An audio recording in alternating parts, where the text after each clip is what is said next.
2 ঘন্টা হয়েছে একটা ছবি আপলোড দিয়েছি। তুমি কিংবা তোমার বাপ কেউ এখনো আমার ছবিতে রিয়াক্ট কিংবা কমেন্ট করনি। করছোটা কি তোমরা? খুব ব্যস্ত? আমি তোমাদের বাপ ছেলের চাকরি নট করে দিব। তারপর সারাদিন ফুসরত পাবে আমার ছবিতে রিয়াক্ট কমেন্ট করতে। মনন হতাশ গলায় বলে, হয়েছে তোমার নাটক? আমি খুব সিরিয়াস, মোটেও নাটক করছি না। দ্রুত গিয়ে আমার ছবিতে রিয়াক্ট দাও। লাইক দিলে সোজা ব্লক করে দেব বলে দিলাম। লাভ রিয়াক্ট দিবে আর কমেন্টে লিখবে মাই এভারগ্রিন বডি। বুঝতে পেরেছো? মনন প্রশ্ন করে, তুমি আমার বাড়ি নও, দাদু হও। আমি বাড়ি কেন লিখবো? এটাই সমস্যা তোমাদের জেনারেশনের। অযথা প্রশ্ন বেশি করো। যা বলা হয়েছে চুপচাপ তা করো। আমাকে আর বিরক্ত করো না। আমি এখন ঘুমাবো। ঘুম থেকে উঠে আমাকে এয়ারপোর্টে পৌঁছাতে হবে।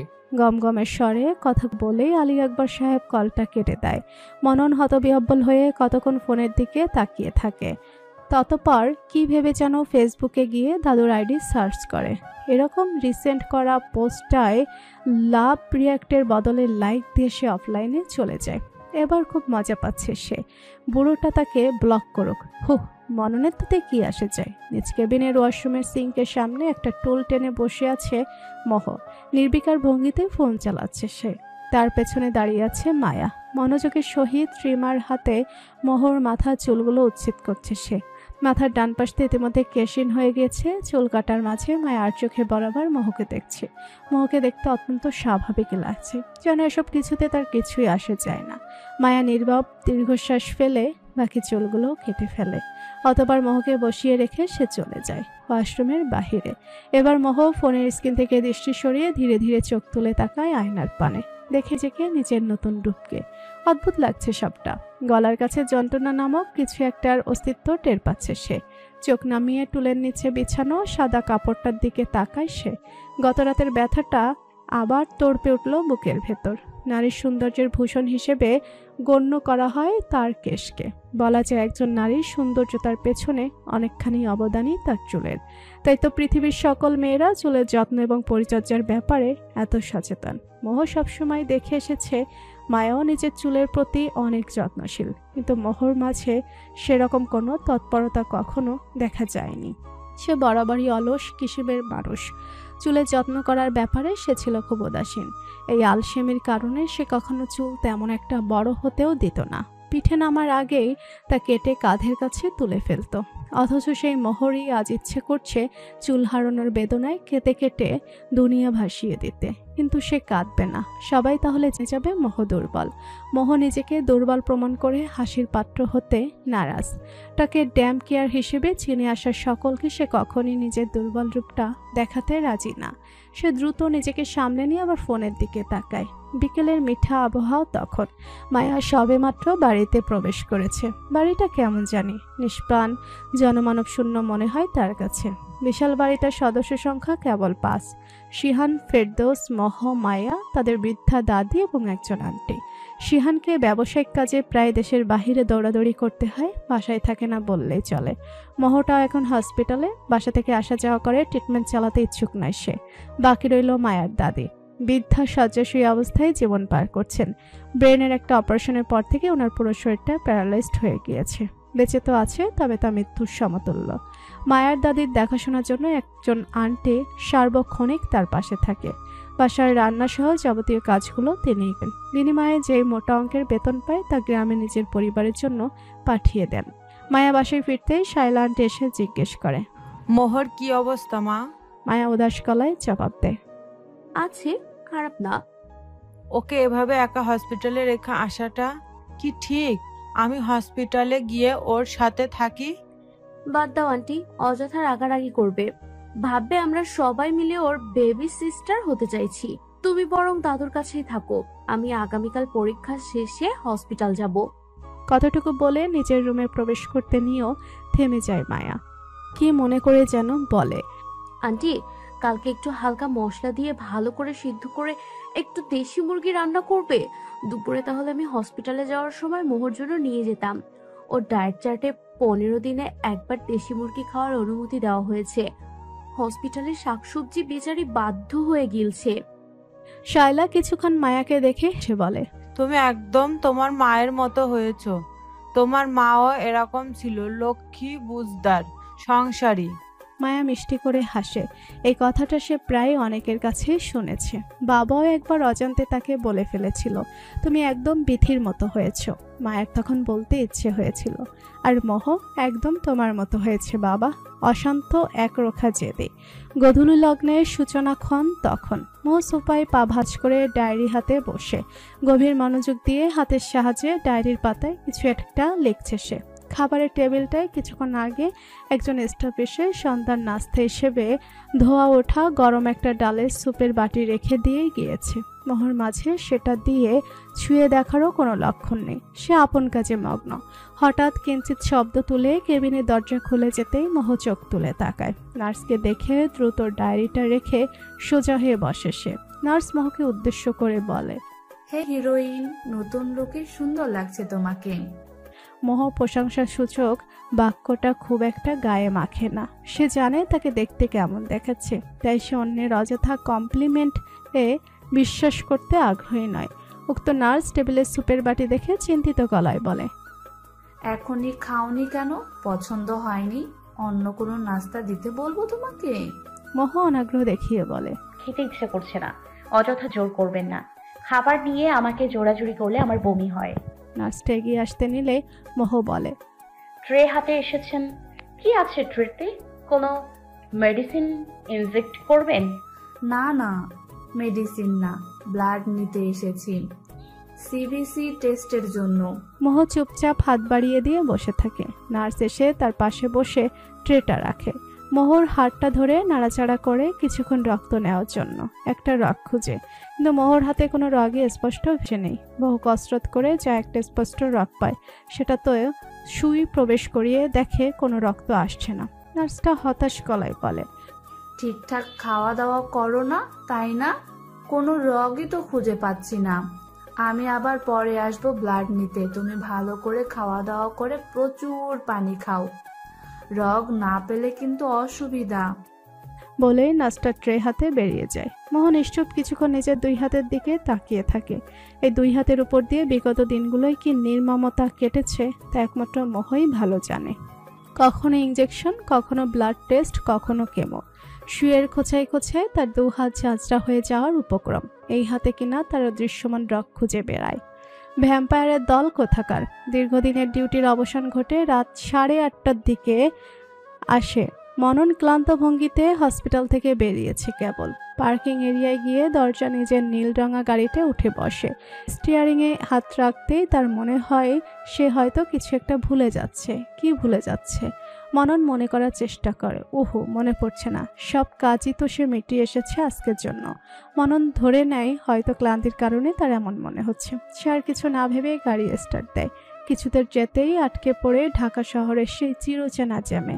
সকল যানবাহন যখন জ্যামে আটকে আছে সেই দুর্বিষহ সময়টায় কিছু পথ বিক্রেতারা বিভিন্ন কিছু নিয়ে প্রত্যেক গাড়ির আশেপাশে ঘুরঘুর শুরু করে বিক্রির উদ্দেশ্যে।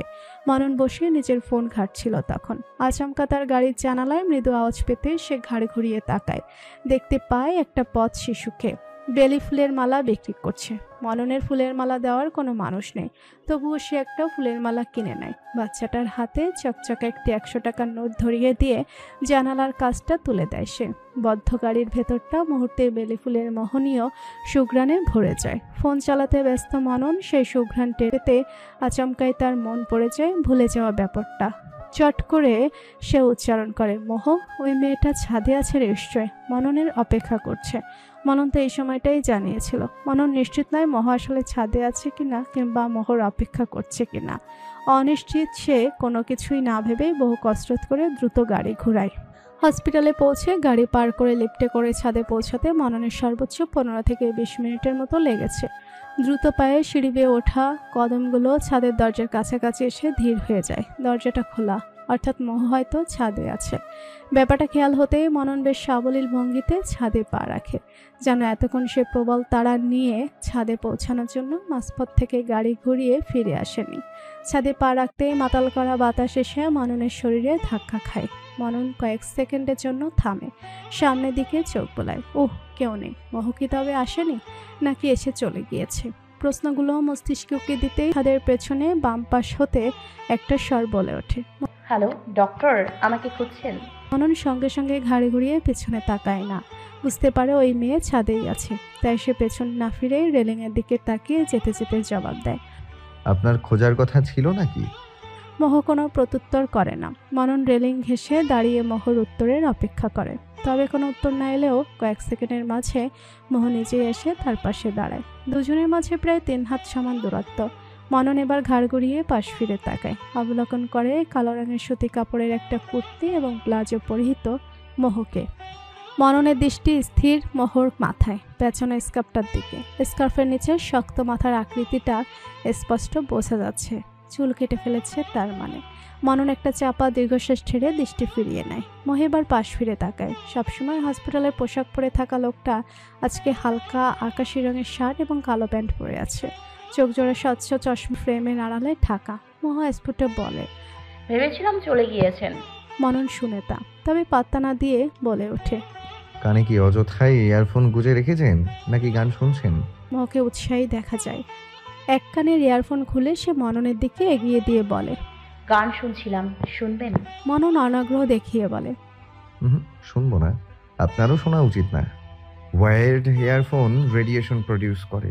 আপনার হেলথের জন্য সেটা ভালো না, উল্টো ক্ষতিকর। মহ মুখ কালো করে ফেলে। কান থেকে ইয়ারফোন খুলে বেরস মুখে বলে ওঠে, এত রেস্ট্রিকশন, এক কাজ করি, নিঃশ্বাস নেওয়া বন্ধ করে দিই। ঢাকার মতো পলিউশনে ভরপুর একটা শহরে নিঃশ্বাস নেওয়াটাও তো উচিত না। প্রতি নিঃশ্বাসে কত ক্ষতিকর জীবাণু শরীরে প্রবেশ করে, তাই না? মনন ভুরু কুচকে মহর দিকে তাকায়। সব কথা জবাব এই মেয়ের ঠোঁটের আগায় প্রস্তুত থাকে। মননকে এভাবে কপাল কুচকে তাকাতে দেখে মহ বলে ওঠে, আইডিয়াটা সুন্দর হয়নি? আমি তো আপনাদের ভাষাতেই কথা বললাম। ডক্টররা পারলে পেশেন্টদের নিঃশ্বাস নেওয়ার ওপরেও রেস্ট্রিকশন বসিয়ে দেয়। ডক্টররা কোনো কিছু বারণ করলে সেটা পেশেন্টদের ভালোর জন্যই করে। নিয়মে বাঁধা জীবন কিছুটা কষ্টের হলেও তো বিনিময়ে সুস্থতা পাওয়া যাচ্ছে, সেটাই বড় ব্যাপার বলে আমি মনে করি। মননের সিরিয়াস কথাটাকে মহ গায়ে মাখে না, উল্টো হেসে দিয়ে বলে, প্রাইমারি স্কুলের বাচ্চাদের টিচারদের মতো মোটিভেশনাল শোনাচ্ছে আপনার কথা। মনন বিরক্ত হয়। তার এত দামি একটা কথাকে মেয়ে আমলে নিল না। টের পেতেই মুখটা করল্লার মতো রূপ ধারণ করে। প্রশ্ন করে, আপনি কি কাউকে জানিয়ে ছাদে এসেছেন? হ্যাঁ, নার্সকে বলে এসেছি। তাছাড়াও ডিনার করে চুপচাপ বসে থাকতে অস্বস্তি লাগছিল। ওনারা তাই আর মানা করেনি। আপনার ফ্যামিলি ওনাদের জানিয়ে আসেননি? মহ আনমনে বলে বসে। ফ্যামিলির কেউ থাকলে তো বলবো। মনন কিছুটা অবাক হয়ে তাকায়। মহ অপ্রস্তুত হয়ে পড়ে। নিজের কথার অর্থ বুঝতে পেরে তড়িঘড়ি করে বলে ওঠে, মায়ের বাসায় গিয়েছে, ওর কালকে এক্সাম আছে, এক্সাম শেষে আসবে। আপনার আম্মু আব্বু? বাবা আপাতত দেশে নেই, আর মা তো পৃথিবীতেই নেই। মহর অবলীলায় বলা কথাটা শুনে মনন নিশ্চুপ হয়ে যায়। বুঝে উঠতে পারে না তার কি বলা উচিত। কিছুক্ষণ নীরবতা বজায় থাকে দুজনের মাঝে। মনন সেই নীরবতা ভেঙে বলে, এইভাবে গার্ডিয়ান ছাড়া একা থাকাটা তো আপনার অথবা আপনার বোনের জন্য সেফ না। বাচ্চা মানুষ দুজনই, কোনো রিলেটিভ নেই? আছে তো। হ্যাঁ, আমার মামা মামি আছে, ওনারা কানাডায় স্থায়ী। তাছাড়া বাসায় দাদু আর আন্টি আছেন। আন্টি মূলত দাদুর খেয়াল রাখার দায়িত্বেই আছেন। দাদু অ্যাকচুয়ালি প্যারালাইজড, তো ওনার পাশে সর্বক্ষণ একজনের থাকাটা জরুরি। আর আমি বাচ্চা নই, I can take care of myself. কেউ আমাকে 24 ঘন্টা বেবি সিটিং করুক, সেটা আমার পছন্দ না। মনন একটা দীর্ঘশ্বাস ফেলে বলে, আচ্ছা মানলাম, আপনি বাচ্চা নন। খুশি? মহ মনের কথা শুনে চোখ ছোট করে তাকায়। এই লোক কি এইমাত্র তাকে নিয়ে বিদ্রুপ করলো? মহ কিছু বলতে নিবে তার পূর্বে মনন প্রশ্ন করে, বাই দ্য ওয়ে, আপনার তো কেমোর প্রথম সাইকেল শেষ, তাহলে হসপিটালে কি করছেন? আপনাকে কি আপনার ডক্টর হসপিটালে অ্যাডমিট থাকতে সাজেস্ট করেছেন? প্রশ্নের উত্তরটা মহর কাছে আছে, তবে তা বলতে ইচ্ছে হলো না তার। সে তাড়া দেখিয়ে বলে, অনেকক্ষণ হয়ে গিয়েছে, আমি এখন যাই, টাটা। বলেই মহ উল্টো পথ ধরে সেখান থেকে প্রস্থান করে। মনন নির্বিকার ভঙ্গিতে তা দেখে, বাধা দেয় না। পকেটে হাত দিয়ে সোজা হয়ে দাঁড়াতেই কিছু একটা মনে পড়ে তার। পকেট থেকে বের করে বেলি ফুলের সেই মালাটা। মুহূর্তে চারিদিকে ছড়িয়ে পড়ে সেই ফুলের ঘ্রাণ। মনন কিছুক্ষণ সেই মালাটা দেখে আবার পকেটে ভরে নেয়। নির্মল সকালটায় ফোলা ফোলা চোখ মেলে হসপিটালের বেডে বসে আছে মোহ। সদ্য ঘুম থেকে উঠেছে সে, কিন্তু ঘুমটা ভালো হয়নি তার। কেমোর প্রভাবে যদিও তার ঘোড়া বেঁচে থাকে, নাকে তেল দিয়ে ঘুমোতে ইচ্ছে করে, কিন্তু হসপিটালের এই বেডটায় সে প্রশান্তি নিয়ে ঘুমাতে পারে না। ছোটবেলা থেকে বিশাল বিছানায় হাত পা ছড়িয়ে ঘুমিয়ে অভ্যস্ত মানুষের কি এই এক হাত সমান বিছানায় পোষায়? তার উপর ন্যাড়া মাথাটা বালিশে রাখলেই বারবার খোঁচা লাগছিল তার। সব মিলিয়ে এক অস্বস্তিকর পরিস্থিতি। কেবিনের দরজা খোলার শব্দ পেতেই মোহ দ্রুত ভঙ্গিতে হাতের কাছে স্কার্ফটা টেনে মাথা ঢেকে নেয়। একজন ওয়ার্ডবয় এসেছে একটা ট্রে হাতে। ট্রেতে থাকা সকালের নাস্তাটা মোহকে বুঝিয়ে দিয়ে তিনি চলে যায়। মোহ গিয়ে আগে ফ্রেশ হয়ে আসে, তারপর তীব্র অনীহা নিয়ে শুরু করে হসপিটালের সাদামাটা পুষ্টিসম্পন্ন নাস্তা খাওয়া। নাস্তা শেষে ওষুধ খেয়ে মোহ বসে টিভি দেখছিল। এই হসপিটালে সময় কাটাতে টিভি দেখা, ফোনে বন্ধুদের সাথে টুকটাক কথা বলা, সোশ্যাল মিডিয়া ব্যবহার করা এবং নিজের ব্যক্তিগত ডায়েরির সঙ্গে সময় ব্যয় করা ছাড়া সে করার মতো আর কিছু খুঁজে পায় না। মোহ যখন টিভি দেখতে ব্যস্ত, ঠিক সেই মুহূর্তে একজন নার্স ব্লাড টেস্টের সরঞ্জামাদি পূর্ণ ট্রে হাতে কেবিনে প্রবেশ করে। মোহ দ্রুত স্কার্ফ নিতে চাইলে নার্সটি হেসে বলে, রিল্যাক্স, লজ্জা পাওয়ার কিছুই নেই। হসপিটালে প্রতিটা পেশেন্টই ন্যাড়া মাথায় ঘুরে বেড়ায়। একবার জানো কি হয়েছিল? ক্লাস 7-এ থাকতে আমার একটা ভয়ঙ্কর টাইফয়েড হয়েছিল। মাথা ভর্তি সব চুল হারিয়ে ফেলেছিলাম আমি, কিন্তু এখন দেখো কি সুন্দর লম্বা চুল হয়েছে না আমার? তোমারও হয়ে যাবে, দেখে নিও। কথা বলতে বলতে ভদ্রমহিলা সুই প্রস্তুত করে মোহর হাতে তরতাজা রগ খুঁজতে থাকে। ডান হাতটা বেশ কিছুক্ষণ এপার ওপার করে খুঁজেও যখন কোনো রগ পায় না, তখন তিনি বাম হাতটা ধরেন। লম্বা সময় ধরে খোঁজার পর একটা আবছা রগ খুঁজে পান তিনি। মুষ্টিবদ্ধ হাতের উপর পিঠটা স্যানিটাইজার দিয়ে জীবাণুমুক্ত করে নিয়ে তিনি সুই ব্যবহার করেন। কিঞ্চিত ব্যথায় মোহ চোখ খিচে বন্ধ করে ফেলে। নার্সটা বেশ কিছুক্ষণ টিউব হাতে অপেক্ষা করেন, কিন্তু খুব সামান্য পরিমাণ রক্তই আসছে। এই সামান্য পরিমাণ রক্ত টেস্টের জন্য যথেষ্ট নয়। মোহ পিটপিট করে চোখ মেলে তাকায়, দেখে নার্সের কপালের ভাঁজ। অতঃপর দেখে সুইয়ের নিম্নভাগে লাগোয়া সরু স্বচ্ছ পাইপের মতো অংশটা, যার এক ভাগ সুইয়ের সঙ্গে জোড়া লাগানো এবং অপর অংশ দ্বারা টিউবে রক্ত নেওয়া হয়। খুবই সামান্য পরিমাণ রক্ত দেখে মোহ হতাশ হয়। ওই ডক্টর আবার গ্রাফিল টাফিল দিবে না তো? নার্স কিছুটা বিরক্ত হয়ে বলে, এইরকম হলে তো চলবে না। ব্লাড টেস্টের জন্য তো সতেজ রগ দরকার, এইভাবে তো টেস্ট করা সম্ভব নয়। মোহ চটপটে গলায় উত্তর দেয়, আপনি আরেকটু খুঁজে দেখুন। আমি তো কথা মতো সারাদিন পানি, আনারের শরবত, খেজুর এসব খেয়েছি, একটু গাফিলতি করিনি। নার্সটা মোহর কথায় কিছুটা নরম হয়ে বলে, অসুবিধে নেই, আমি আবার সন্ধ্যায় ব্লাড নিতে আসবো, তুমি রেস্ট করো। বলেই নার্সটা ট্রে হাতে বেরিয়ে যায়। মোহ বসে বসে নিজের দুহাত মুষ্টিবদ্ধ করে বারবার রগ খুঁজতে থাকে। শুভ্র পাতলা ত্বকের নিচে তো রগ খুঁজে পাওয়া খুব সহজ হওয়ার কথা, তাহলে মোহর বেলায় এমন হচ্ছে কেন? ভাবনাটা মাথায় উকি দিতে মোহ দরজা খোলার শব্দ শুনে চোখ তুলে তাকায়।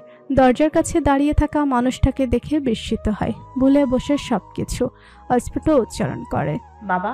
শিহান ফেরদৌস কিছুক্ষণ থম মেরে দরজার কাছে দাঁড়িয়ে মেয়ের মুখটা দেখে, পরপর ধীর পায়ে কেবিনে প্রবেশ করে। মোহ তৎক্ষণাৎ সম্বিত ফিরে পায়। স্কার্ফটা মাথায় নিয়ে চুপচাপ বসে রয়। শিহান ফেরদৌস অসচেতনের মতো আচরণ করেন না। সোজা তিনি আগে ওয়াশরুমে গিয়ে হাত মুখ ধুয়ে আসেন। কেবিনের টেবিলের উপরে থাকা স্যানিটাইজার দিয়ে অতঃপর দুহাত পরিষ্কার করে নেন। মোহর থেকে নিরাপদ দূরত্ব বজায় রেখে একটা সোফায় বসে। মোহ বাঁকা চোখে একবার বাবার থমথমে মুখটা দেখে নেয়। বাবা কখন দেশে ফিরল? এইমাত্র নাকি গত রাতে? গত রাতে ফিরলে মায়া থেকে জানায়নি কেন? রাতেও তো সে দিব্যি মায়া এবং আন্টির সাথে কথা বলেছে। মোহর বিস্ময়তা চিরে শিহান প্রশ্ন করে, শরীর কেমন তোমার? মোহ অপ্রস্তুত বোধ করে। অজানা কারণে তার মনে হচ্ছিল এ বুঝি বাবা কিছু একটা জেদ ধরে তাকে বকবে, কিন্তু বাবা উল্টা জানতে চাইছে সে কেমন আছে। এই পরিবর্তনটা কি মোহ অসুস্থ বলে? যদি তাই হয় তাহলে এই অসুস্থতা দীর্ঘস্থায়ী হলেও মোহ তা চুপচাপ সয়ে নিতে রাজি। মোহর তরফ থেকে কোনো জবাব না পেয়ে শিহান কিছুটা গলা ছেড়ে বলে, এভাবে তাকিয়ে আছো কেন? মোহর বিস্ময়তা কাটে, তড়িঘড়ি করে জবাব দেয়। জি ঠিক আছে। আবার অস্বস্তিপূর্ণ নিস্তব্ধতায় ছেয়ে যায় কেবিনটা। কেউই বুঝে উঠতে পারে না কি বলা উচিত তাদের। মোহর নিজের বাবার সাথে সম্পর্কটা খুব একটা সহজ নয়, কিছুটা সংকোচ, কিছুটা দ্বিধা এবং অসীম দূরত্ব দ্বারা সৃষ্ট এক জটিলতা তাদের সম্পর্কে বিরাজমান। মোহর ধারণা এই জটিলতার মূল কারণ তাদের মায়ের মৃত্যু। মোহে এবং মায়ের জন্মের 11 দিনের মাথায় তাদের মা মারা যান। মামা মামির মুখে মোহ শুনেছে সেই দিনগুলির কথা। তার বাবা খুব ভালোবাসত তার মাকে। স্ত্রীর অকাল মৃত্যু শিহানের মাঝে পরিবর্তন নিয়ে আসে। লোকসমাগম এড়িয়ে গিয়ে একা থাকতে শুরু করে, কাজের সাগরে নিজেকে ডুবিয়ে রাখতে শুরু করে। বাসায় যতক্ষণ থাকতো ততক্ষণ নিজের রুমেই থাকতো। স্ত্রীর শোকে ডুবে থাকা শিহানের অজান্তেই তার সন্তানদের সাথে একটা দূরত্বের সৃষ্টি হয়। মায়া এবং মোহ কিছুটা বড় হওয়ার পর টের পায় তাদের বাবা নামক মানুষটার চারিদিকে একটা অদৃশ্য পর্দা রয়েছে। মায়া যদিও ধীরে ধীরে সেই পর্দার আড়ালে থাকা নরম মনের বাবার কাছে পৌঁছাতে পেরেছে, কিন্তু মোহ ব্যর্থ হয়েছে। সে নিজের জড়তা কাটিয়ে কখনোই আগ বাড়িয়ে বাবার সাথে মেশার আগ্রহ দেখায়নি।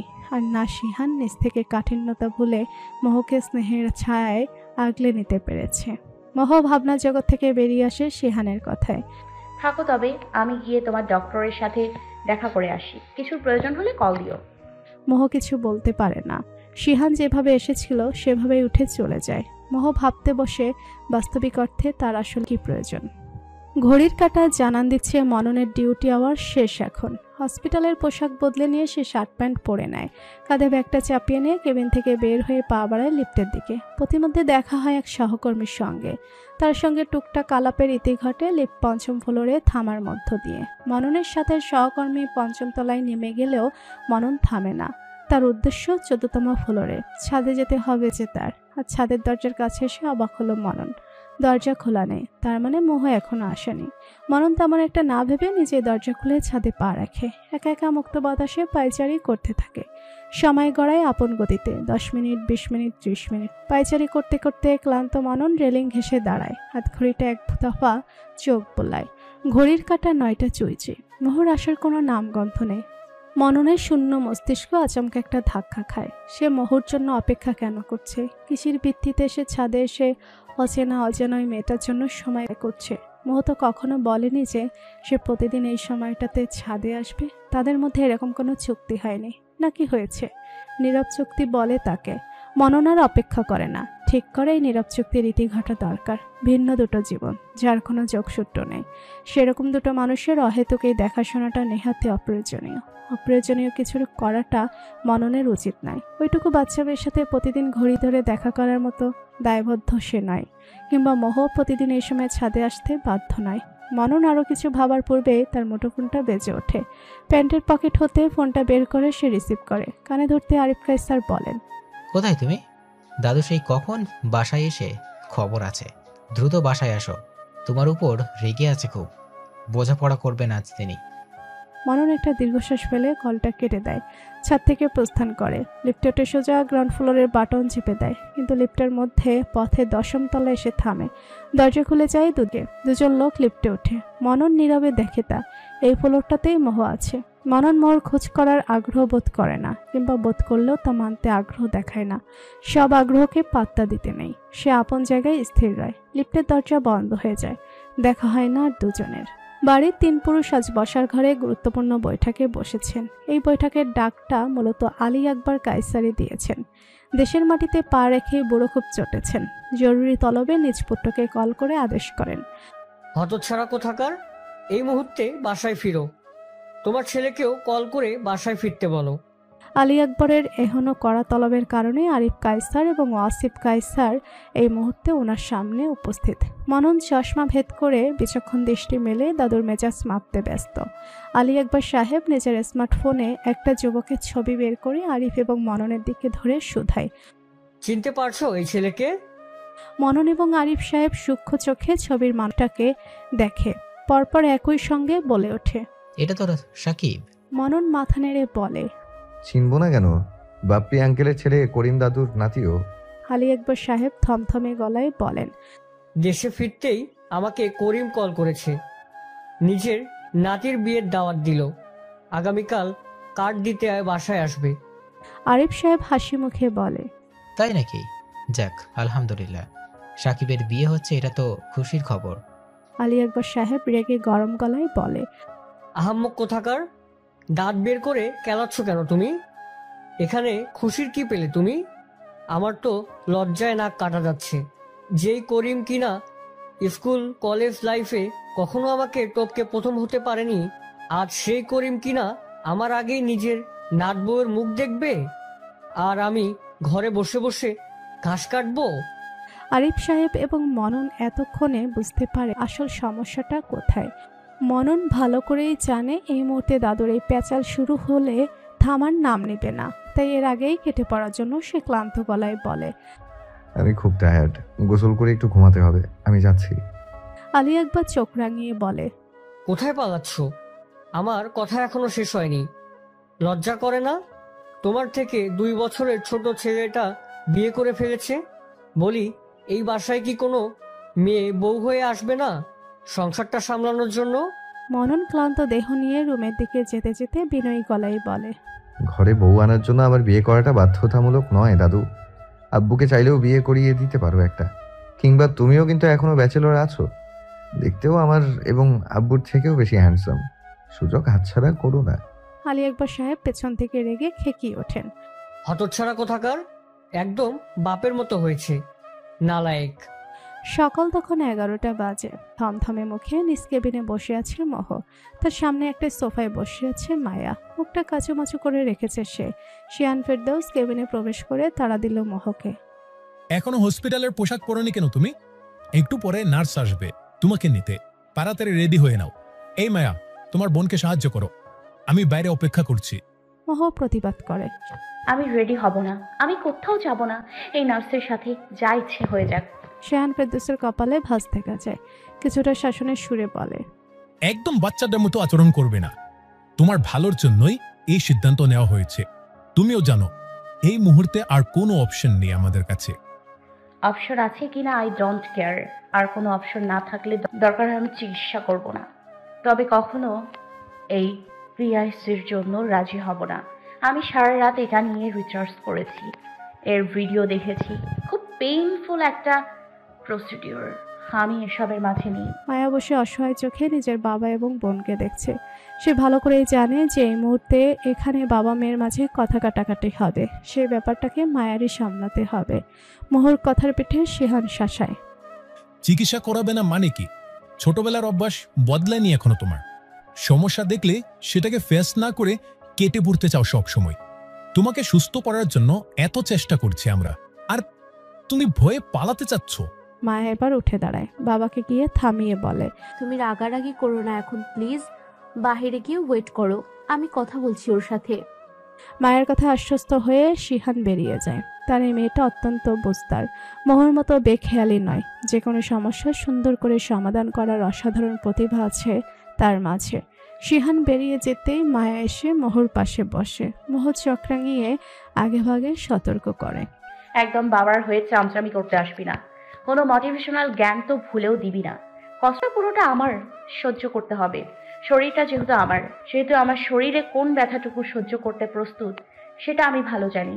আমার ট্রিটমেন্ট জনিত যে কোনো ডিসিশন নেওয়ার অধিকার আমার আছে। মায়া মুখটা কালো করে তাকায় মোহর দিকে, কণ্ঠে অসহায়ত্ব ঢেলে দিয়ে বলে, আই নো তোর অধিকার আছে, কিন্তু আমিও চাই আমার বোন পুরোপুরি সুস্থ হয়ে যাক।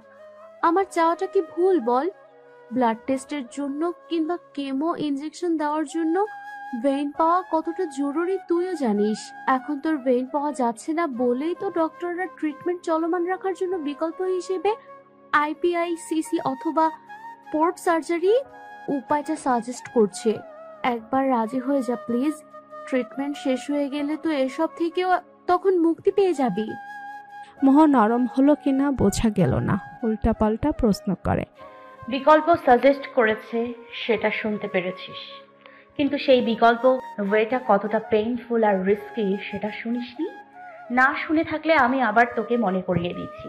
আমার সজ্ঞানে আমার বাম হাতের কনুইয়ের ওপরের বাকের এখানে কিছুটা কেটে তারা একটা শিরা খুঁজবে আগে, সেই শিরার মাধ্যমে ওই 24 ইঞ্চির টিউবটা ধীরে ধীরে আমার হার্টে পৌঁছাবে। ক্যাথেটারের মাধ্যমে যখন পুরোটা সেট আপ করে ফেলবে, তখন জাস্ট তারা সেই পিআইসিসি লাইনকে সেফ রাখতে আমার হাতে ড্রেসিং করে দেবে। এই পুরো প্রসিডিওরটা আমাকে সজ্ঞানে করতে হবে, সজ্ঞানে দেখতে হবে, অনুভব করতে হবে, তরপাতে হবে। কি চমৎকার না? খুব ইজি।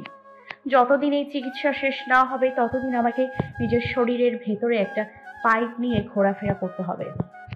মায়ার অসহায় মনে হয় নিজেকে। সে তো জানে ব্যাপারটা মোহর জন্য অত্যন্ত কষ্টকর হবে, কিন্তু এছাড়া আর কি বা করাছে তাদের কাছে। মায়া মোহকে বোঝানোর চেষ্টার উদ্দেশ্যে বলে, একটু কষ্ট সহ্য করে নে প্লিজ। একবার কাজটা কমপ্লিট হয়ে গেলে দেখবি তারপর সব ঠিক হয়ে যাবে। তোর ট্রিটমেন্ট আর কোনো অসুবিধা হবে না। কে বলেছে হবে না? পিআইসিসির রিস্ক ভুলে গেলি? ইনজেকশনের হাই চান্স থাকবে, তখন সামান্যতম বিষয়ে ইনফেকশনের ভয় থাকবে আমার। তাছাড়া আমি ড্রেসিং করা হাত নিয়ে রাতে ঘুমাবো কি করে? মায়া আর কিছু বলতে নিবে তার আগে মোহ তাকে থামিয়ে দিয়ে বলে, তুই প্লিজ যা এখান থেকে, আমার অসহ্যকর লাগছে তোকে। রাগের মাথায় কিছু বলতে চাচ্ছি না। মায়া নীরবে উঠে যায়। দরজার কাছাকাছি গিয়ে সে ফিরে তাকায় মোহর দিকে। শেষে চেষ্টা চালাতে মলিন স্বরে বলে, যা ভালো মনে হয় কর। ট্রিটমেন্ট মাঝপথে থামিয়ে গিভ আপ করতে চাইলে কর। আমাকে নিয়ে তোদের ভাবতে হবে না। মা বাবা ছাড়া চলতে পারলে তোকে ছাড়াও চলতে পারবো আমি। আফটার অল আমাকে তো একাই চলতে হবে। বলেই মায়া কেবিন থেকে বেরিয়ে যায়। মোহ নিশ্চুপ বসে রয়। সে জানে মায়া কি বুঝিয়ে গিয়েছে এইমাত্র। সে না থাকলে মায়া পুরো একা হয়ে যাবে। ওই এত বড় বাড়িটাতে কথা বলার মতো মানুষের খুব অভাব হবে মায়ার। কথাগুলো ভাবতে ভাবতে মোহ বেডের একপাশে রাখা হসপিটালের পোশাকের দিকে তাকায়। হঠাৎ করেই তার মনে পড়ে যায় গত রাতের ঘটনা। সে যখন ছাদে যাওয়ার জন্য প্রস্তুত নিচ্ছে, ঠিক সেই মুহূর্তে নার্স এসেছিল তার কেবিনে ব্লাড টেস্টের জন্য। কিন্তু এবারও পরিস্থিতি একই দেখে নার্স বাধ্য হয়ে কল করে ডক্টরকে ব্যাপারটা জানায়। তারপর আর মোহ সুযোগই পেল না। শিহান এবং মায়ার নজর এড়িয়ে ছাদে যাওয়াটা অসম্ভব ছিল তার কাছে। তার উপর সেই মুহূর্তে ডক্টর এসে নিজেও মোহর চেক আপ করে পরিস্থিতি পর্যবেক্ষণ করে। যখন দেখে স্পষ্ট শিরার অভাবে মোহর ব্লাড টেস্ট, ইঞ্জেকশন কিংবা কেমো দেওয়াটা অসম্ভব হয়ে পড়েছে, তখন তিনি বিকল্প হিসেবে পিআইসিসি সম্পর্কে জানান শিহানে। পরিস্থিতি বিবেচনা করে শিহানও রাজি হয়। তারপর সারাটা রাত মোহর কিভাবে কেটেছে তা শুধু সৃষ্টিকর্তাই ভালো জানেন। গত রাতের কথা ভাবতে গিয়ে মোহর মনে প্রশ্ন জাগায়, ওই ডক্টর কি গত রাতে ছাদে গিয়েছিল? আর গেলে কি মোহর অপেক্ষা করেছিল? আনমনে মস্তিষ্কে হানা দেওয়া প্রশ্নে মোহ নিজেই বিরক্ত হলো। ওই মরণ তার জন্য কেন অপেক্ষা করবে? হয়তো এসেছে, তারপর ঘুরে ফিরে চলে গিয়েছে, সেটাই তো হওয়ার কথা। পিআইসিসি করানোর জন্য নির্দিষ্ট রুমে প্রবেশের পূর্বে শেষবারের মতো মুখ কালো করে বাবা এবং বোনের দিকে তাকায় মোহ। শিহানের মাঝে তেমন একটা ভাবান্তর দেখা গেল না। মায়া কেবল হেসে বোনকে ইশারায় বেস্ট অফ লাক বলল। মোহ তাতে গলে না, উল্টো রাগে মুখ ফিরিয়ে নেয়। মাথায় বাচ্চা মোহ ইচ্ছে ঘুরে বেড়াচ্ছে তার। মন চাচ্ছে নিজের বাপ আর বোনকে ধরে বেঁধে 2 ডোজ গ্রাফিল ইঞ্জেকশন দিতে। নিজের অবান্তর ইচ্ছাকে বালিচাপা দিয়ে মোহ সুস্থ পায়ে হেঁটে নার্সের সঙ্গে ভেতরে প্রবেশ করে। ভেতরে প্রবেশ করতে মোহ দেখে টেবিলের সামনে দাঁড়িয়ে আছেন একজন ফিমেল ডক্টর। হাতে মোহর ফাইল, কম্পিউটার স্ক্রিনে মনোযোগের সহিত কিছু একটা দেখছে। গায়ের সার্জিক্যাল পোশাক জড়ানো। মোহকে দেখেই তিনি মিষ্টি হেসে বলে, হাই ম্যানামা, আর ইউ রেডি? মোহ মাথা নেড়ে সত্যটাই বলে সে প্রস্তুত নয়। ডক্টরটা খুব মিশুক, এগিয়ে এসে মোহকে আশ্বাস দিয়ে বলে, কেউই রেডি থাকে না, কিন্তু এটা তো জরুরি। তুমি চিন্তা করো না, আমরা অনেক সাবধানে পুরো কাজটা শেষ করব। ব্যথা হবে না বলছি না, তবে আমরা যতটা সম্ভব ব্যথা কম দেওয়ার চেষ্টা করব। মোহ মিষ্টি কথাই ভুলল না আর না বিশ্বাস করলো। লাস্টবার এরকম কথা বলে সে শাইলান্টের মুখে শুনেছিল। মোহ তখন ক্লাস 4-এ পড়ে। শাইলান্ট একদিন তাকে ভুলিয়ে ফুসলিয়ে বলে কান ফুরানোর কথা। মোহ প্রথমে আগ্রহ দেখালেও পরে ভয় পাচ্ছিল, কিন্তু আন্টি তাকে হেসে বলেছিল, একটুও ব্যথা পাবে না তুমি আম্মা। সামান্য পিঁপড়ের কামড়ের মতো লাগবে, টেরও পাবে না। আন্টির কথায় মোহ রাজি তো হয়েছিল, কিন্তু কানের লতিতে সূচ প্রবেশ করতেই তার চিৎকারে দুবাড়ির মানুষ এক হয়ে গিয়েছিল। এরপর থেকে মোহ এসব মিছে আশ্বাসে ভরসা করে না আর। এদের বলা পিঁপড়ার কামড়ের অর্থ যে কি তা মোহ ভালো করেই জানে। পিআইসিসি প্রসিডিউরের রুমটা 2 স্তরে বিভক্ত। প্রথম স্তর পেরিয়ে ভেতরে মহকে নিয়ে যায় ডক্টর। সেখানে উপস্থিত আছে আরও 3 জন নার্স। এই রুমটা তুলনামূলক আরেকটু বেশি ঠান্ডা, হয়তো এসির তাপমাত্রা বেশি কমানো বলেই। তাছাড়াও পুরো রুমটা মাত্রাতিরিক্ত পরিষ্কার পরিচ্ছন্নতায় মোড়ানো। ইনফেকশন এড়ানোর সকল ব্যবস্থা নেওয়া হয়েছে। ডক্টর মহকে ইশারা করে পেশেন্টের উঁচু বেডটা দেখিয়ে দিয়ে বলে, তুমি ওখানে উঠে বসো, আমি হাত স্যানিটাইজ করে গ্লাভস পরে নিচ্ছি। মহ চুপচাপ ভঙ্গিতে বেডটায় উঠে বসে। নার্সগুলো বেডের কাছে একটা টেবিলের উপর ট্রেতে প্রয়োজনীয় সরঞ্জামগুলো চেক করে নিতে ব্যস্ত। মহ সূক্ষ্ম দৃষ্টিতে সেদিকে তাকিয়ে দেখে ট্রেতে থাকা সরঞ্জামগুলো বিভিন্ন গেছের সুচ, 10 মিলি সিরিঞ্জ, ডিলেটর, ছোট ব্লেড, সেলাই করার সরঞ্জাম আদি, ড্রেসিং কিট এবং মূল উপাদান PICC ক্যাথেটার। মহ সঙ্গে সঙ্গে বড় নিঃশ্বাস ফেলে। তার চোখের সামনে ভাসছে পুরো দৃশ্যটা।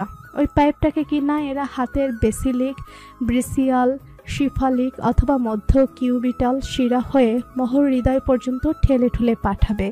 এর থেকে তো টুপ করে মরে যাওয়া সহজ। ডক্টর এগিয়ে আসে। নিজ দায়িত্ব পালনে প্রস্তুত তিনি। বেডের মাথার কাছটায় থাকা আল্ট্রাসাউন্ড মেশিনের সামনে এসে দাঁড়িয়েছেন তিনি। মহর দিকে তাকিয়ে তিনি হাসি মুখে বলেন, আগে তোমার হাতের বাহুর পরিমাণ নিতে হবে আমাদের, যেন হাত সোয়েলিং হওয়ার আশঙ্কা কতদূর আন্দাজ করতে পারি। মহ কিছু বলে না। একে একে PICC প্রসিডিওরের ধাপগুলোর সঙ্গে সরাসরি পরিচিত হতে থাকে সে। প্রথমে তার হাতের পরিমাণ মেপে নেওয়া হয়, অতঃপর লাইন বসানোর জন্য কোন শিরা এক্সেস করা হবে তা শনাক্ত করতে আল্ট্রাসাউন্ড ব্যবহার করা হয়। অতঃপর একটা মার্কারের সাহায্যে দাগ টেনে তার হাতের একটা জায়গা চিহ্নিত করা হয়। মহ সবটা দেখে শান্ত ভঙ্গিতে, ঠিক যেন সেই মুহূর্তে সুই নিয়ে ডক্টর এগোতে নিবে, সেই মুহূর্তে মহ চোখ খিচে বন্ধ করে চিৎকার শুরু করে। ডক্টর, নার্স সকলেই অবাক হয়। একজন নার্স মহকে বোঝানোর উদ্দেশ্যে বলে, আরে ভয় পেও না, এখনো তো সুই ব্যবহার করাই হয়নি, আগেই কান্নাকাটি শুরু করে দিয়েছো তুমি। শান্ত হও, শান্ত হও। ডক্টরও মহকে বুঝিয়ে বলে, মেহনামা, আগে কান্নাকাটি শুরু করো না, একটু কোঅপারেটিভ হও, আমাকে আমার কাজ করতে দাও। মহ শুনল না কারো কথা, চোখ বুজে হাউমাউ করে কাঁদতে থাকলো। ডক্টর ধরে নেয় মহ ভয় পাচ্ছে বিধায় এভাবে কান্নাকাটি করছে। তাই তিনি বাধ্য হয়ে নার্সদের ইশারা করেন মহকে একটু ধরতে। একজন নার্স এগিয়ে মহকে ধরার চেষ্টা করতে মহ এবার হাত পা মুচড়িয়ে কাঁদতে থাকে, যেন সে কিছুতেই এই PICC করতে দিবে না। ডক্টর তবুও বেশ অনেকটা সময় চেষ্টা চালায়। শেষমেশ তার মেনে কিছুটা রাগ দেখিয়ে মহকে সরাসরি প্রশ্ন করে, তুমি কি এটা করাতে ইচ্ছুক নও? মহ অশ্রুসিক্ত চোখ মেলে তাকায়, মাথা নেড়ে জানায় সে রাজি নয়। ডক্টর কিছুটা রাগ নিয়ে মহর সাথে আসা নার্সের হাতে তার ফাইলটা ধরিয়ে দিয়ে বলে, ওর এখন কি করতে হবে সেটা ওর ডক্টর ভালো বুঝবে। তুমি সাক্ষী রইলে যে আমরা চেষ্টা করেছি, কিন্তু আমাদের সঙ্গে যদি পেশেন্ট কোঅপারেট না করে সেই দায় আমাদের না। নিজ কেবিনে হাসি খুশি মেজাজে বসে টিভি দেখছে মহ। মায়া ভুরুকুচকে তাকে দেখছে। শিয়ান এতক্ষণ রাগারাগি করে এইমাত্রই কেবিনের বাহিরে গিয়েছে, কিন্তু শিয়ানের রাগ কিংবা ধমক কোনোটাই যেন মহর গায়ে লাগেনি। উল্টো তাকে দেখে মনে হচ্ছে এই মুহূর্তে তার থেকে বেশি খুশি কেউ নেই। মায়া সন্দিহান গলায় প্রশ্ন করে, তুই ইচ্ছে করে ওখানে কান্নাকাটির নাটক করেছিস, তাই না? মহ জবাব দেয় না, উল্টো মন দিয়ে টিভিতে ওগি অ্যান্ড দ্য কেক্রোসিস দেখে হাসতে থাকে। মায়া এবার উঠে গিয়ে টিভির প্লাগ খুলে ফেলে। মোহর রাগ হয়, ফুঁসে উঠে বলে, কি সমস্যা তোর? আমাকে এই প্রশ্ন করছিস? আগে বল তোর মাথায় কি পাকাচ্ছিস? PICC করতে দিসনি কেন? যেটাই আমার মন সায় দিচ্ছে না সেটা আমি কেন করাবো? আজ আর জ্ঞান দিস না তো, বাসায় যা। হসপিটালে এসে সারাদিন পড়ে থাকবি না, আমি বিরক্ত হই। মায়া মোহর কথা গায়ে মাখে না, সে চিন্তিত, কপালে ভাঁজ পড়েছে, দুশ্চিন্তায় পায়চারি করে বেড়াচ্ছে। মনে প্রশ্ন জাগছে এখন কি হবে। মোহ বোনের দুশ্চিন্তা বুঝতে পারে, বোনকে সান্ত্বনা দিয়ে নাটকীয় ভঙ্গিতে বলে, টেনশন লেনে কা নেহি, দেনে কা হ্যায়, চিল ব্রো। অর্থোপেডিক ডিপার্টমেন্টের অনকোলজিস্ট প্রফেসর মতিউর আলম মোহর সামনে গম্ভীর ভঙ্গিমায় দাঁড়িয়ে আছেন। এই লোকটাই মূলত মোহর কেস হ্যান্ডেল করছেন। বোন এবং সফট টিস্যুর কেসগুলো নিয়ে ওনার অভিজ্ঞতা খুব দীর্ঘ সময়ের। হসপিটালের অন্যতম সিনিয়র এবং অভিজ্ঞ ডক্টর তিনি। শিহান ফেরদৌস পাশ থেকে বলে ওঠে, ও বুঝ ট্রিটমেন্ট প্রসিডিওরের গুরুত্ব বুঝতে পারছে না। আপনি চিন্তা করবেন না, ওকে রাজি করিয়ে ফেলবো আমরা। মতিউর আলম থমথমে গলায় বলে, আমাকে পেশেন্টের সঙ্গে আগে কথা বলতে দিন। শিহান ফেরদৌস চুপ হয়ে যায়। মতিউর আলম এবার মোহকে উদ্দেশ্য করে বলে, তুমি কি পিআইসিসি করাতে চাও না মেহনামা? মোহ কিছুটা অধৈর্য হয়ে বলে, গত রাত থেকে আমি সবাইকে এটাই তো বলে আসছি, আমি পিআইসিসি করাবো না, আমাকে যেন কেউ জোর না করে। আচ্ছা, পেশেন্টের মর্জির বিপরীতে কিছু করা আমাদের পক্ষে সম্ভব নয়। ট্রিটমেন্ট জার্নিতে পেশেন্টের কনসেন্ট খুব গুরুত্বপূর্ণ ভূমিকা পালন করে। একটা পেশেন্ট কোঅপারেটিভ হলেই ডক্টরের জন্য ট্রিটমেন্ট করাটা আরও সহজ হয়। তাই এখন আমি তোমাকে ঠান্ডা মাথায় আরেকটা অপশন এক্সপ্লেন করব, মন দিয়ে শুনবে, তারপর ডিসিশন নিয়ে আমাকে জানাবে।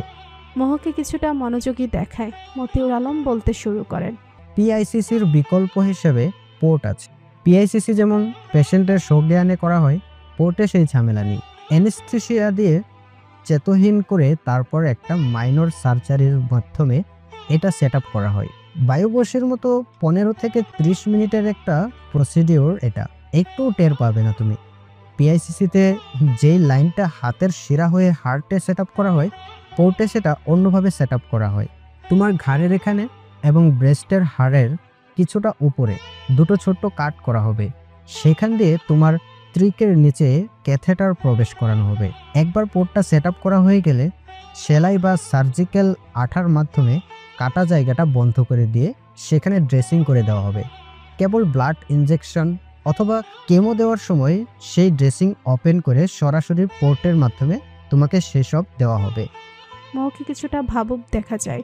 আগ্রহী গলায় প্রশ্ন করে, ব্যথা করবে খুব? মতিউর আলম বলেন, বায়ুপসি টেস্টের মতো তোমার পায়ে যেমন স্বাভাবিক কিছুটা ব্যথা অনুভব করেছিল, সেই রকমই। চিকিৎসা শেষ হয়ে গেল, সেম একটা মাইনর সার্জারির মাধ্যমে পোর্টটা বের করে ফেলা হবে। শাহিন ফেরদাউস এবার প্রশ্ন করে, পোর্ট সেটআপের ফলে কি কি অসুবিধা হতে পারে ডক্টর? দেখুন, অসুবিধা বলতে ইনফেকশনের রিস্কটাই আছে আর কি। এই কারণে সকল ডক্টর এবং নার্সরা এই ব্যাপারে অধিক সচেতন থাকে। আর তাছাড়া আজীবনের জন্য ছোট দুটো সেলাইয়ের দাগ আপনার মেয়ের গলার নিচটায় এবং বুকের এখানে রয়ে যাবে।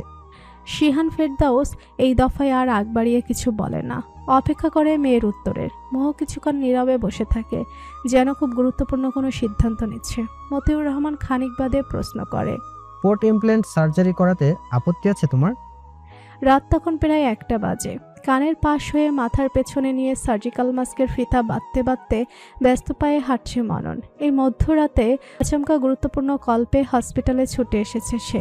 দ্রুত নিজের জামা বদলে হসপিটালের পোশাক পরে দ্রুত কদমে এসে পৌঁছেছে 6th ফ্লোরে। সে একাই নয়, তার ডিপার্টমেন্টের আরও বেশ কিছু ডক্টরও এখানে এসে উপস্থিত হয়েছে। সকলের মাঝে তাড়াহুড়ো এবং চিন্তার ভাব ফুটে উঠেছে। আজকেই মাত্র বোন ম্যারো ট্রান্সপ্লান্ট সম্পন্ন করা একটা বাচ্চা পেশেন্টের মাঝে আচানক জটিলতা ধরা পড়েছে। বাচ্চাটার শারীরিক পরিস্থিতি খুব সিরিয়াস, আইসিইউতে শিফট করা হয়েছে ইতিমধ্যে। তাই তো এই মধ্যরাতে কল পেতেই বাচ্চাটার কেস সামলাতে হসপিটালে এসে হাজির হয়েছে বেশ কয়েকজন পেডিয়াট্রিক, হেমাটোলজিস্ট, অনকোলজিস্ট। মনন যখন দ্রুত পায়ে আইসিইউয়ের দিকে যাচ্ছিল, আচানক তার পা জোড়া থেমে যায়। কি ভেবে যেন ঘাড় ঘুরিয়ে পাশে তাকায়। মুহূর্তে সে বিস্মিত হয়। কুঞ্চিত ভুরু জোড়া সোজা হয়ে যায়। ভুলে বসে নিজের তাড়া, কিন্তু তাকে সেই তাড়া মনে করিয়ে দিতেই তার সহকর্মী তাকে ডাকে, বি ফাস্ট ওয়াসিফ। রাত তখন 2:30 প্রায়। ক্লান্ত মনন সহকর্মীদের সঙ্গে হতাশ ভঙ্গিতে আইসিইউ থেকে বেরিয়ে এলো মাত্র। প্রত্যেকের মুখের অবস্থা স্পষ্ট বলে দিচ্ছে এতক্ষণ আইসিইউর ভেতর ছোট্ট পেশেন্টকে বাঁচানোর যুদ্ধে তারা হেরে গিয়েছে। বাচ্চাটা সৃষ্টিকর্তার ডাকে সাড়া দিয়ে পাড়ি জমিয়েছে অনন্তকালের জগতে। মননের সহকর্মীরা একে অপরের পিঠ চাপড়ে দিয়ে নিজেদের সান্ত্বনা দিচ্ছে। মনন আইসিইউর বাহিরে এক কোণে একটা বেঞ্চিতে বসে আছে। চোখের চশমাটা খুলে মাথা নুয়ে চোখ বুজে রেখেছে। তায়েফ নামক সহকর্মী এসে তাকে ডাকতেই চোখ তুলে তাকায়। বাসায় যাবে না ওয়াসিফ? ক্লান্ত দেখাচ্ছে তোমাকে, ঘুম প্রয়োজন। সকালে আবার ওপিডি আছে তোমার, না ঘুমালে আগামীকাল সারাদিন মাথায় ব্যথায় ভুগবে। মনন কেবল ক্লান্ত গলায় বলল, তোমরা যাও, আমি আর আজ রাতে বাসায় ফিরবো না, হসপিটালের রেস্টিং রুমে ঘুমিয়ে নেব। তায়েফ আর খাটে না।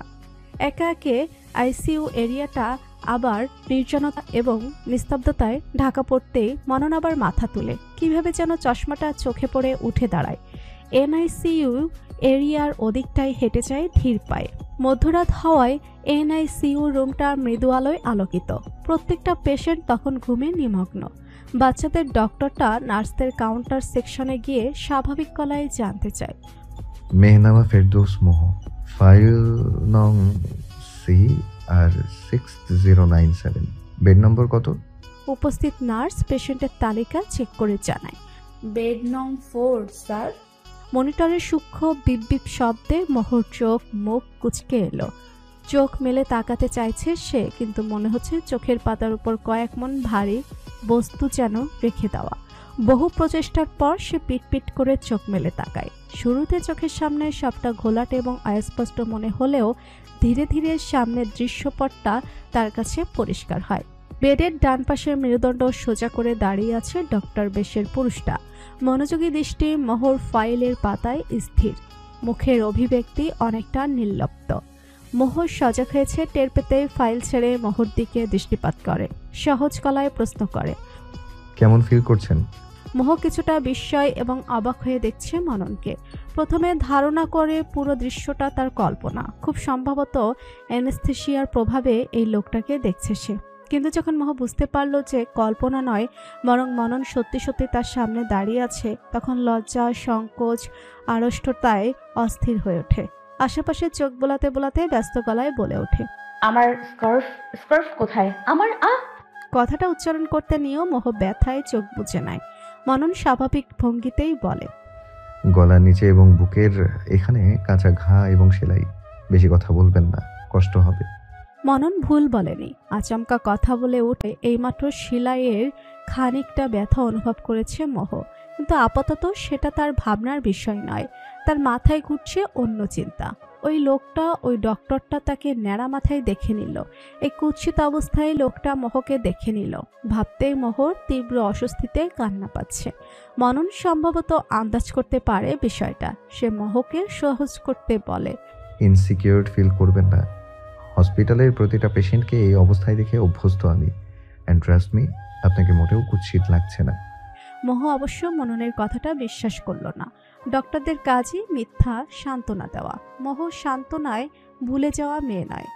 তীব্র অস্বস্তি নিয়েই সে বাম হাতটা তুলে ধীরে ধীরে নিজের গলার কাছে নিয়ে যায়। আলতো করে ছুঁয়ে দেখে গলার কাছের ব্যান্ডেজটা হসপিটাল গাউনের ভেতর, বুকের কাছের ব্যান্ডেজটাও সে অনুভব করতে পারছে স্পষ্ট। গলা থেকে হাতটা সামান্য নামিয়ে বুকের ডান পাশে ব্যান্ডেজটা এখানে রাখে। এই তো ঠিক এই জায়গাটাতেই ব্যান্ডেজের ভেতর তার পাতলা ত্বকের নিচে প্রায় গোলাকার ওই বস্তুটার কিছুটা ভার টের পাচ্ছে সে। মোহ বড় বড় নিঃশ্বাস ফেলে। অদ্ভুত অনুভূতি কাজ করছে তার মধ্যে, যে অনুভূতির কোনো স্পষ্ট নাম তার জানা নেই। চিত্ত জুড়ে অনুভূতিটাও অদ্ভুত। মনন ফাইলটা জায়গা মতো রেখে দিয়ে বলে, চিন্তার কিছু নেই, মাইনর সার্জারি ছিল। মধ্যরাত বলে আপনাকে এখন কেবিনে শিফট করা পসিবল না। আগামীকাল সকালে ডক্টর এসে সামান্য চেক আপ করে গেলেই কেবিনে শিফট করে দেওয়া হবে। আপনি রেস্ট করুন। অ্যানেস্থেসিয়ার কারণে মাথা ভার মনে হতে পারে, ঘুমিয়ে পড়ুন, কিছুটা ফুরফুরে লাগবে তাহলে। মোহ নিশ্চুপ দেখে মননকে বলে। লোকটার কথাবার্তা শুনে মনে হচ্ছে এই লোকটা তারই ডক্টর। মোহকে তাকিয়ে থাকতে দেখে মনন ভুরু নাচিয়ে প্রশ্ন করে, কিছু বলবেন? কোনো অসুবিধা হচ্ছে?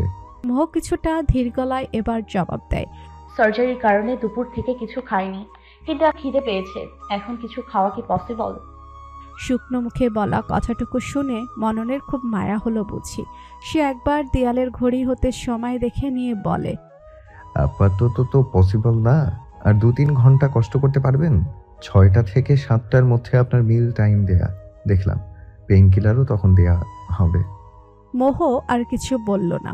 মনন উদাস মুখটা দেখে নিয়ে প্রশ্ন করে, তবে পানি খেতে পারবেন চাইলে? তেষ্টা পেয়েছে? পানি আনবো?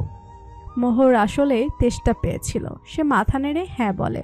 মনন সঙ্গে সঙ্গে ইশারায় একজন নার্সকে ডেকে পানি আনতে বলে। নার্সটা পানির বোতল নিয়ে আসতেই মনন তাকে বলে, ওনাকে হেল্প করুন একটু। নার্সটা বেডের একপাশে গিয়ে দাঁড়ায়। অভিজ্ঞ ভঙ্গিতে মোহর পিঠের নিচে এক হাত দিয়ে এবং অপর হাতে মোহর একটা হাত ধরে তাকে কিছুটা উঠে বসতে সাহায্য করে। নার্সের সাহায্যে বসার জন্য মাথা তোলার চেষ্টা করতেই মোহব্ধায় আরও এক দফা চাপা আর্তনাদ করে ওঠে। চোখ মুখ খুঁচিয়ে রেখেছে সে। বুক এবং গলার সেলাইয়ে একসঙ্গে টান অনুভব করছে সে।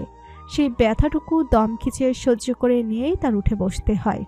সাপোর্ট দেওয়ার জন্য নার্স তাকে হাতের সাহায্যে পেছন থেকে আগলে রেখেছে। মনন বোতলের ছিপিটা খুলে মোহর মুখের সামনে ধরতেই মোহ আর চোখে লোকটাকে একবার দেখে নেয়। পরপর সামান্য চুমুক দিয়ে কিছুটা পানি খেয়ে আবার গা ছেড়ে দিয়ে শুয়ে পড়ে। মনে মনে সে ভালোই টের পাচ্ছে এই শিলাই শুকানোর আগ পর্যন্ত তার শোয়া থেকে ওঠা বসা নিয়ে ভালোই ভোগান্তি পোহাতে হবে। নার্স চলে যেতেই মনন ফের প্রশ্ন করে। আর কিছু প্রয়োজন? মোহ এবার নিচু গলায় বলল, এই মনিটরটার আওয়াজ বন্ধ করা যায় না? না। উত্তরটুকু দিয়ে কিছুক্ষণ থেমে মনন আরো একবার প্রশ্ন করে। আর কিছু? মোহ কিছুক্ষণ মননকে দেখে চোখে অজানা আবেগের রেশ দুর্বল গলায় বলে, আর একটা কম্বলের ব্যবস্থা করে দিতে পারবেন? এসির টেম্পারেচার খুব লো, ঠান্ডা লাগছে খুব। মনন কোমল গলায় বলে, নার্সকে বলে দিচ্ছি চোখ বন্ধ করে ঘুমানোর চেষ্টা করুন। আমি এখন যাই, ওকে? মোহ অবাক হয়। লোকটা কি এই মাত্র তার কাছে অনুমতি চাইল, নাকি মোহরই এমনটা মনে হলো? কে জানে, হয়তো মোহই বেশি ভাবছে। মায়া বুঝদার মেয়ে। মোহ আর বাবার মাঝে স্থান করা নীরব দূরত্ব সম্পর্কে সে অবগত। সেই দূরত্ব দূর করতে সে একটা ফোন দিয়ে এঁটেছে। ইচ্ছে করে পরীক্ষার উছিলা দিয়ে 2-1 দিন হসপিটালে যাবে না বলে ঠিক করেছে, অথবা গেলেও বেশিক্ষণ থাকবে না সেখানে। মোহর খেয়াল রাখার ব্যাপারটা ইনিয়ে বিনিয়ে বাবার কাঁধে চাপিয়ে দেবে। এতে মোহ সাময়িক অস্বস্তিতে পড়লেও অন্তত স্থায়ীভাবে দুজনের মাঝের এই দূরত্বটা মিটবে। যেই ভাবনা সেই অনুযায়ী কাজে লেগে পড়ল মায়া। সকাল সকাল বাবাকে কল করে জানিয়ে দিল তার পক্ষে আজ হসপিটাল যাওয়া সম্ভব হবে না। পদার্থবিজ্ঞান 2য় পত্র পরীক্ষার জন্য তার খুব পড়তে হবে। আজকে যেন শিহান মোহর সাথেই থাকে সারাদিন। শিহান কিছুটা দ্বিধাগ্রস্ত হয়। প্রথমত এটা ভেবে যে মোহ কমফোর্ট ফিল করবে কি না তার উপস্থিতিতে। দ্বিতীয়ত তার কিছু পেন্ডিং কাজও আছে, সেগুলো শেষ করাটাও তার জন্য জরুরি। মনে জড়তা কাজ করলেও শিহান আর মানা করে না, রাজি হয়ে যায় মোহর সাথে থাকতে। তখন দুপুর প্রায় 1টা বাজে। মোহর লাঞ্চ কেবল দেওয়া হয়েছে। মোহ আর চোখে একবার সোফায় বসে থাকা বাবাকে দেখে। শিহান তখন ল্যাপটপে কাজ করতে ব্যস্ত। অফিসের কাজগুলো অনলাইনের মাধ্যমে নিজের তরফ থেকে যতটা সম্ভব কভার করার চেষ্টা করছে সে। মোহ বাবাকে বিরক্ত করে না, নিজে একা একা উঠে বসে। এতে কিছুটা কষ্ট হয় তার, তবে নীরবে শোয়ে নেয়। নিজে আগ বাড়িয়ে ফোল্টে বল টেবিলটা নিয়ে নিবে এমন সময় শিহান পাশ ফিরে তাকায়। ল্যাপটপটা কোল থেকে রেখে গিয়ে সে নিচে বিলটা হাতে নিয়ে নেয়। মোহর সামনে টেবিলে দুপুরে খাবারগুলো সাজিয়ে রাখে নিজ হাতে।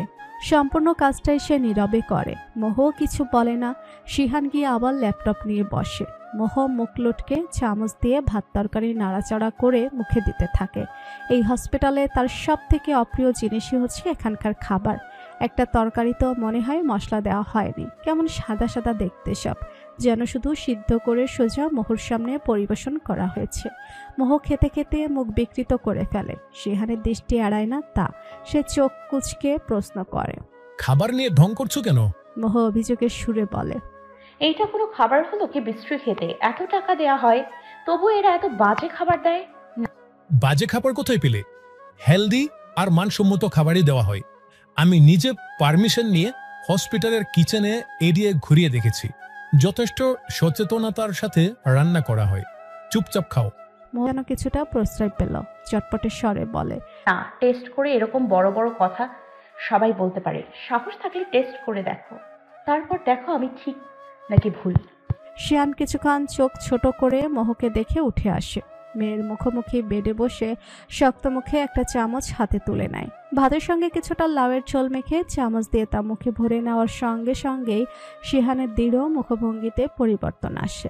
কিছুটা মিয়ে গেল যেন সে। এ কেমন তরকারি? লাউয়ের স্বাদ কোথায়? মরিচ গুঁড়া কোথায়? হলুদ গুঁড়ো কোথায়? শিহান এবার লাউ ছেড়ে সজনে দিয়ে রান্না করা ডাল কিছুটা চামচে তুলে মুখে দেয়। টক দিয়ে ডাল খেয়ে অভ্যস্ত শিহানের মুখে এই ডাল খুব পানসে মনে হলো। আর কিছু খেলো না শিহান।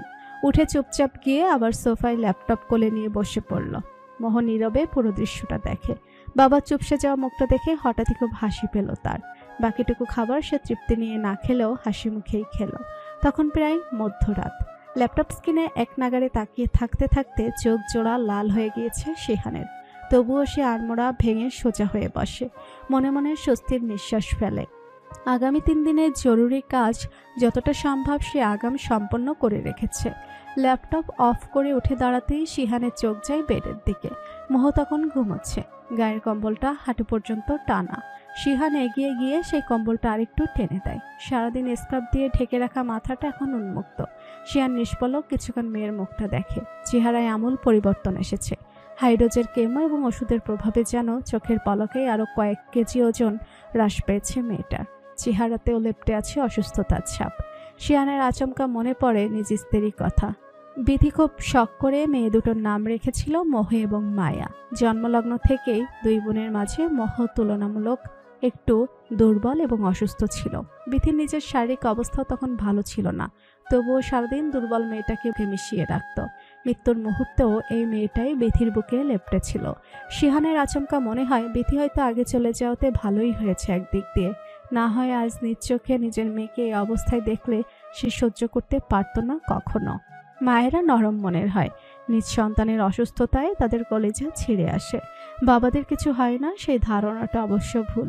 চোখের সামনে সুস্থ সন্তানকে অসুস্থ অবস্থায় দেখাটা কোনো বাবার জন্য সহজ নয়।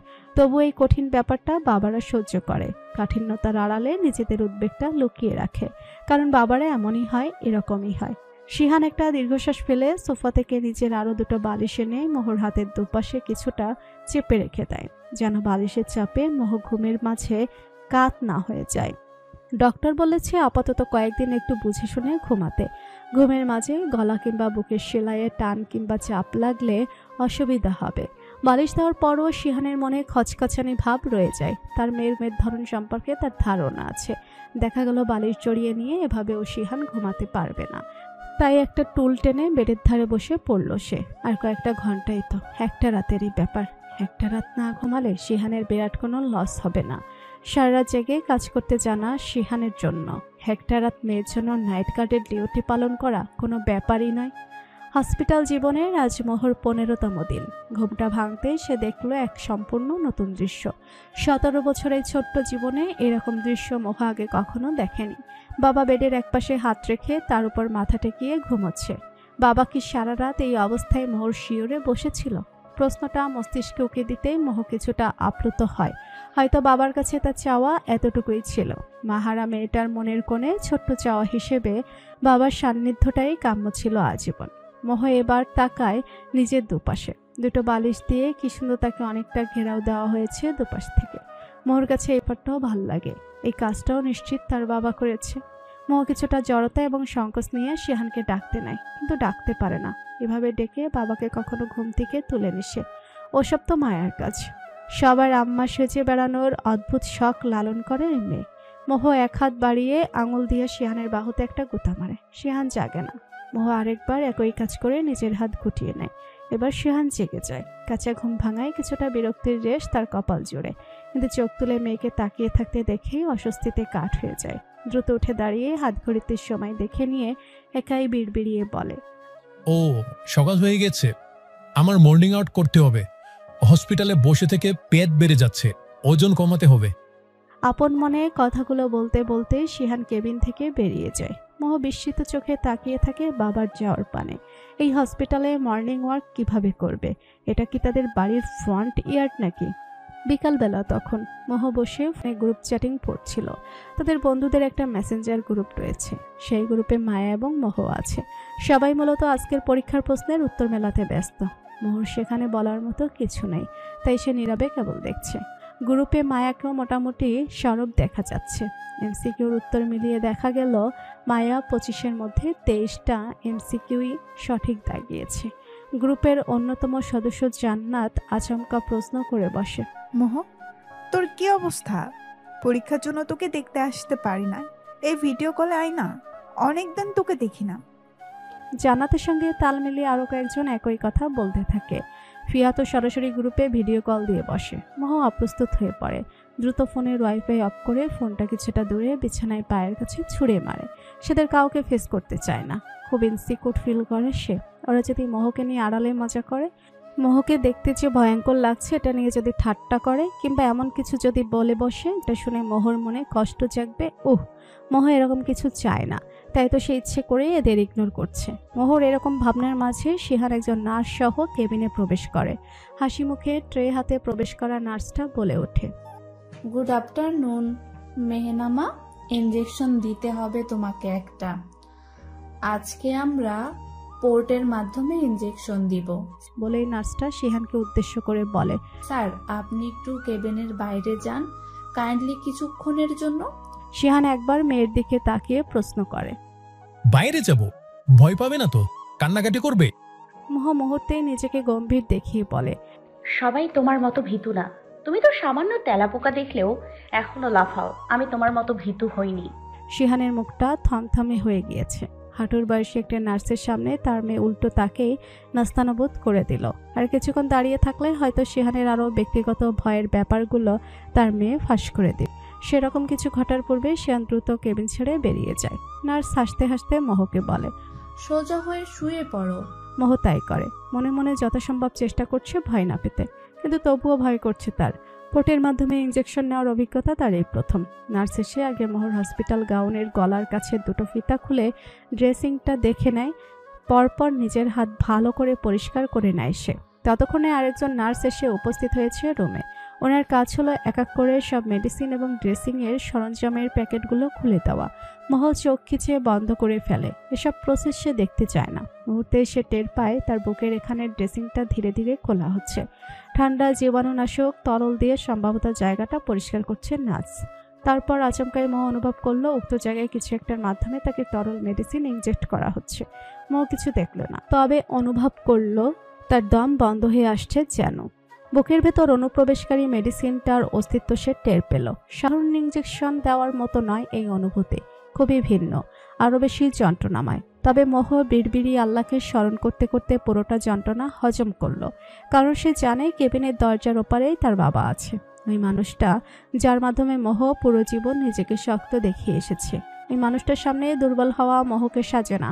তীব্র লজ্জা, অস্বস্তি এবং আড়ষ্টতা কাজ করে তার মাঝে। 13 তলায় সর্বশেষ পেশেন্টকে ভিজিট করে কেবল বের হলো মনন। করিডোর হয়ে লিফটের দিকে অগ্রসর হতে হতে পকেট থেকে ফোনটা বের করে নেয় সে। অনলাইনে যেতেই নোটিফিকেশন বারে এক এক করে বিভিন্ন নোটিফিকেশন ভিড় জমাতে থাকে।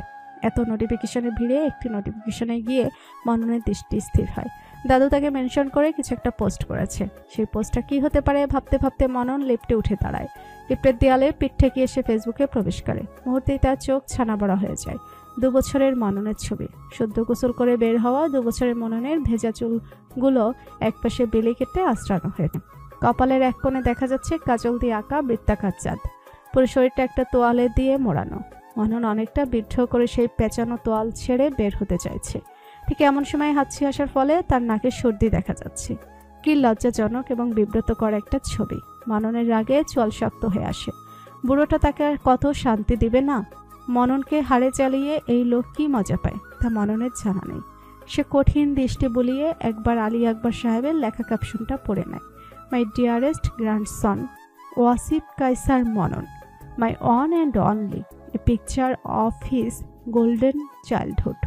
2 ঘন্টা আগে আপলোড দেওয়া ছবিটাতে ইতিমধ্যে 300-র অধিক রিয়াক্ট এসে পড়েছে। কমেন্ট সংখ্যা দেখাচ্ছে 127টা। মননের আর ধৈর্য হয় না এসব দেখার। সোজা ফোনটা অফ করে সে পকেটে ভরে নেয়। তার ইজ্জতের নিহারি বানিয়ে বুড়োটা হয়তো এখন পৈশাচিক আনন্দ পাচ্ছে খুব। মননের ইচ্ছে করছে মার্ক জাকারবার্গের কাছে বিশেষ আবেদন করতে যেন আলী আকবর কায়সারের ফেসবুক ব্যবহারের লাইসেন্স ক্যান্সেল করে দেয়। তাহলে যদি একটু মনন স্বস্তি ফিরে পায়। লিফট নির্দিষ্ট ফ্লোরে এসে থামে। দরজা খুলে যেতেই রাগের মাথায় মনন লিফট থেকে নেমে পড়ে। দেখার প্রয়োজন বোধ করে না কোন ফ্লোরে নেমেছে সে। দাঁড়িয়ে কিছুক্ষণ 2-4টা লম্বা নিঃশ্বাস ফেলতেই ডাক শুনে, আরে বাচ্চাদের ডক্টর আপনি? মনন চমকে পাশ ফিরে তাকায়। দেখে একটা বেঞ্চিতে বসে থাকে মহকে। তারপর সে ঘাড়ে ঘুরিয়ে তাকায় লিফটের দরজার পাশে লেখা ফ্লোর নাম্বারে। 10ম তলায় নেমে পড়েছে সে ভুলবশত। মোহ আবার ডাকে, কি হলো? আপনি কি হারিয়ে গিয়েছেন? রাস্তা ভুলে গিয়েছেন? মনন লিফটের বাটনে ক্লিক করে মোহর পাশে 1 সিট সমান দূরত্ব রেখে বসে পড়ে। শান্ত স্বরে প্রশ্ন করে, কেমন আছেন এখন? খারাপ তো ছিলাম না কখনো, ভালোই আছি। আপনার কি অবস্থা? আলহামদুলিল্লাহ বলে মনন আশেপাশে তাকায়। লিফটের এই এরিয়াটা সম্পূর্ণ বাঁকা। সামনের করিডোরে 2-1 পেশেন্টকে হাঁটতে দেখা যাচ্ছে কেবল। মনন প্রশ্ন করে, কেবিন ছেড়ে এখানে বসে আছেন কেন? ডিনার করেছি একটু আগে। খাওয়ার পরে রুমে বসে থাকতে অস্থির লাগছিল, তাই একটু হাঁটাহাঁটি করতে এসেছিলাম। একা কেন? ফ্যামিলি কোথায় আপনার? নার্সকে ডেকে নেননি কেন? বাবা একটু বাইরে সুপার শপে গিয়েছে, এখনই এসে পড়বে। নার্সও ছিল এতক্ষণ সাথে। আমি কিছুক্ষণ বসবো বলায় কাউন্টারের ওদিকে গেল। বাবা আসলেই রুমে চলে যাব। মনন আর কিছু বলতে পারে না। দেখে লিফটে প্রায় এসে পড়েছে। সে উঠে দাঁড়াতেই মহ বুঝতে পারে ভদ্রলোক প্রস্থানের প্রস্তুতি নিচ্ছে। সে তাড়া নিয়ে বলে, আপনি ছাদে যান প্রতিদিন? মনন কিছুক্ষণ চুপ থাকে। কি বলবে সে, সত্যিটা নাকি মিথ্যাটা? মোহ অবশ্য উত্তরের অপেক্ষা করে না, নিজে আপন মনে বলে ওঠে, আমি ছাদে যাও মিস করি। পুরো হসপিটালে ওই একটা জায়গায় আমার পছন্দের, মন খুলে নিঃশ্বাস নেওয়া যায়। আরে কি মিল? মননের বলতে ইচ্ছে করে, আমিও ওই জায়গাটায় স্বস্তি খুঁজে পাই। কিন্তু সে সেরকম